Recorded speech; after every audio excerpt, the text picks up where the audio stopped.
அதுவும் சாராயம் குடிச்சு, கள்ளச்சாராயம் குடிச்சு சத்தத்தை வாங்கலாம். ஆமா ஆமா, அதுக்காகவாது கள்ளச்சாராயம் குடிங்க. ஏமாந்திராதியே, தேர்தல் நேரத்தில் இன்னும் எவ்வளவோ அறிக்கைகள் வரப்போகுது. எல்லா விலையும் குறை போகுது. ஆட்சிக்கு வந்தா எல்லா விலையும் சந்திரயானுக்கு ராக்கெட் பண்ண மாதிரியே போகும்.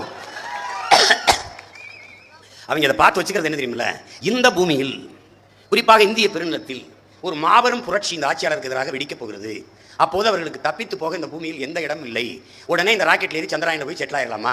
அதுதான் இன்னைக்கு துப்பாக்கி இஸ்ரேலில் வாங்குறோம், தோட்டா வேறு ஒரு நாட்டில் வாங்குறோம், பீரங்கி ஒரு நாட்டில் வாங்குறோம், எல்லாத்தையும் அந்நிய நாடுகளில் வாங்குறோம். நாட்டின் பாதுகாப்புக்கு பிறகையை ஏந்தி நிற்கிற நிலை.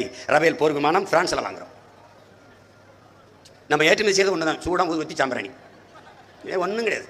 இந்த நிலை மாற வேண்டுமானால் இந்த அரசியல் அமைப்பு முறை மாற வேண்டும். அதற்கு அடிப்படை மாற்றம், அமைப்பு மாற்றம், அரசியல் மாற்றம்